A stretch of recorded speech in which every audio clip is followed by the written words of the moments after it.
Hi, boys and girls. Once again, welcome to Anytime Storytime. Today we're going to read The Little House on the Prairie by Laura Ingalls Wilder, illustrated by Garth Williams, and we're going to read Chapter 4, Prairie Day. Are you ready? Prairie Day.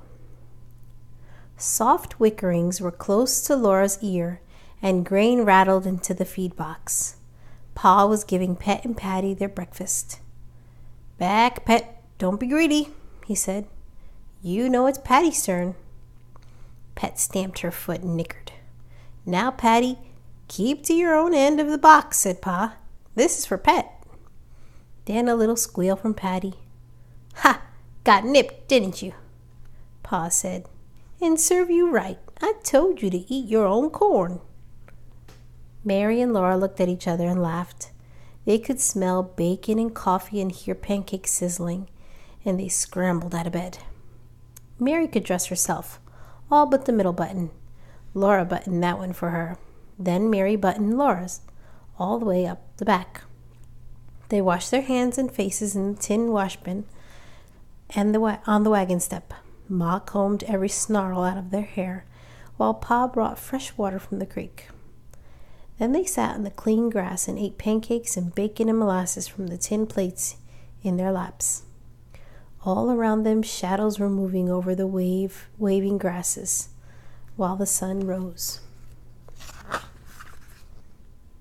Meadowlarks were springing straight up from the billows of grass into the high, clear sky, singing as they went. Small, pearly clouds drifted in the intense blueness overhead. In all the weed tops, tiny birds were swinging and singing in tiny voices. Pa said they were dixicles. "Dicky, Dicky," Laura called back to them. "Dicky bird." "Eat your breakfast, Laura," Ma said. "You must mind your manners, even if we are 100 miles from anywhere." Pa said mildly, "It's only 40 miles to Independence, Caroline, and no doubt there's a neighbor or so nearer than that." 40 miles, then, Ma agreed. "But whether or no, it isn't good manners to sing at the table, or when you're eating," she added, because there was no table. There was only the enormous empty prairie with grasses blowing in waves of light and shadow across it, and the great blue sky above it, and birds flying up from it and singing with joy because the sun was rising. And on the whole enormous prairie there was no sign that any other human being had ever been there. In all that space of land and sky stood the lonely small covered wagon, and close to it sat Pa and Ma and Laura and Mary and baby Carrie eating their breakfast. The mustangs munched their corn, and Jack sat still, trying hard not to beg. Laura was not allowed to feed him while she ate, but she saved bits for him, and Ma made a big pancake for him with the last of the batter. Rabbits were everywhere in the grass, and thousands of prairie chickens, but Jack could not hunt his breakfast that day. Pa was going hunting, and Jack must guard the camp. First, Pa put Pet and Patty on their picket lines, and then he took the wooden tub from the side of the wagon and filled it with water from the creek. Ma was going to do the washing. Then Pa snuck his sharp hatchet in his belt, and he hung his powder horn beside the hatchet. He put the patch box and the bullet pouch in his pocket, and he took his gun on his arm. He said to Ma, "Take your time, Caroline. We won't move the wagon till we want to. We've got all the time there is." He went away. For a little while they could see the upper part of him above the tall grasses going away and growing smaller.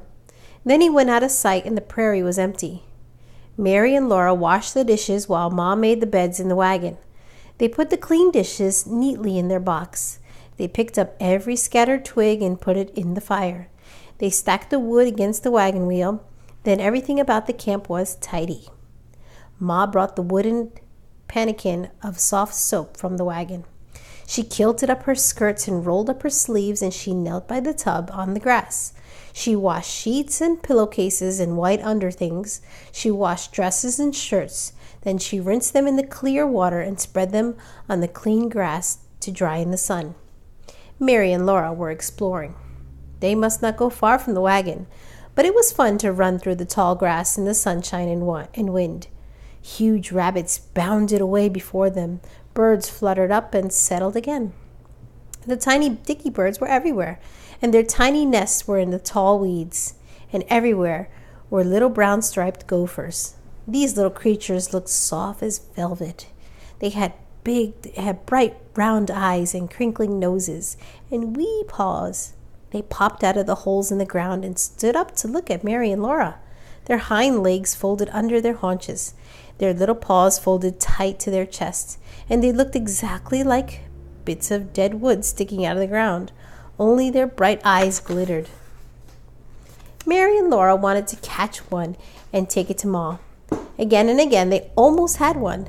The gopher would stand perfectly still until you were just sure you had him this time. Then, just as you touched him, he wasn't there. There was only his round little hole in the ground. Laura ran and couldn't catch one. Mary sat perfectly still beside a hole, waiting for one to come up. And just beyond her reach, Gopher scampered merrily, and Gopher sat up and looked at her. But not one ever came out of that hole. Once a shadow floated across the grass, and every gopher vanished. A hawk was sailing overhead. It was so close that Laura saw its cruel round eye turned downward to look at her. She saw its sharp beak and its savage claws curled ready to pounce. But the hawk saw nothing but Laura and Mary and round empty holes in the ground. It sailed away, looking somewhere else for its dinner.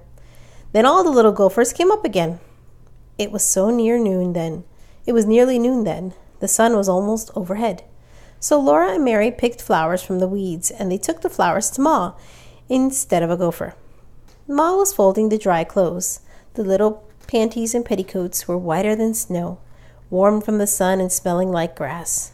Ma laid them in the wagon and took the flowers. She admired equally the flowers that Laura gave her and the flowers that Mary gave her. She put them together in a tin cup full of water. She set them on the wagon step to make the camp pretty. Then she split the 2 cold corn cakes and spread them with molasses. She gave one to Mary and one to Laura. That was their dinner, and it was very good. "Where's a papoose, Ma?" Laura asked. "Don't speak with your mouth full, Laura," said Ma. So Laura chewed and swallowed, and she said, "I want to see a papoose." "Mercy on us," Ma said. "Whatever makes you want to see Indians?" "We'll see enough of them. More than we want to, I wouldn't wonder." "They wouldn't hurt us, would they?" Mary asked. Mary was always good. She never spoke with her mouth full. "No," Ma said. "Don't get such an idea into your head." "Why don't you like Indians, Ma?" Laura asked. She caught a drip of molasses with her tongue. "I just don't like them." "And don't lick your fingers, Laura," said Ma. "This is Indian country, isn't it?" Laura said. "What do we come to their country for if you don't like them?" Ma said she didn't know whether this was Indian country or not. She didn't know where the Kansas line was. But whether or no the Indians would not be here long, Pa had word from a man in Washington that the Indian Territory would be open to settlement soon. It might already be open to settlement. They could not know because Washington was so far away. Then Ma took the Satiron out of the wagon and heated it by the fire. She sprinkled a dress for Mary, and a dress for Laura, and a little dress for baby Carrie, and her own sprigged calico. She spread a blanket on a sheet on the wagon seat, and she ironed the dresses. Baby Carrie slept in the wagon. Laura and Mary and Jack lay on the shady grass beside it, because now the sunshine was hot. Jack's mouth was wide open, and his red tongue hung out. His eyes blinked sleepily. Ma hummed softly to herself, while the iron smoothed all the wrinkles out of the little dresses all around them to the very edge of the world. There was nothing but grasses waving in the wind. Far ahead, a few white puffs of clouds sailed in the thin blue air. Laura was very happy. The wind sang low, the wind sang a low rustling song in the grass. Grasshoppers rasping quivered up from the immense prairie. A buzzing came faintly from all the trees in the creek bottoms. But all these sounds made a great, warm, happy silence. Laura had never seen a place she liked so much as this place. She didn't know she had gone to sleep until she woke up. Jack was on his feet, wagging his stump tail. The sun was low, and Pa was coming across the prairie. Laura jumped up and ran. His long shadow stretched to meet her in the waving grasses. He held up his game in his hand for her to see. He had a rabbit, the largest rabbit she had ever seen, and 2 plump prairie hens. Laura jumped up and down and clapped her hands and squealed. Then she caught hold of his other sleeve and hippity-hopped through the tall grass beside him. "This country's cram-jammed with game," he told her. "I saw 50 deer if I saw one, and antelope and squirrels and rabbits, birds of all kinds. The creek's full of fish," she said to Ma. "I tell you, Caroline, there's everything we want here. We can live like kings." That was a wonderful supper. They sat by the campfire and ate the tender, savory, flavory meat, till they could eat no more. When at last Laura set down her plate, she sighed with contentment. She didn't want anything more in the world. The last color was fading from the enormous sky. All the level land was shadowy. The warmth of the fire was pleasant because the night wind was cool. Phoebe birds called sadly from the woods down by the creek. For a little while a mockingbird sang. Then the stars came out and the birds were still. Softly Pa's fiddle sang in the starlight. Sometimes he sang a little, and sometimes the fiddle sang alone. Sweet and thin and far away, the fiddle went on singing. None knew thee but to love thee, thou dear one of my heart. The large bright stars hung down from the sky. Lower and lower they came, quivering with music. Laura gasped, and Ma came quickly. "What is it, Laura?"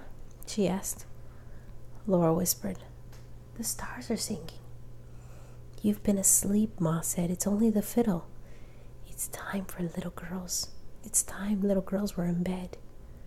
She undressed Laura in the firelight and put her nightgown on and tied her nightcap and tucked her into bed. But the fiddle was still singing in the starlight. The night was full of music, and Laura was sure that part of it came from the great bright star swinging so low above the prairie.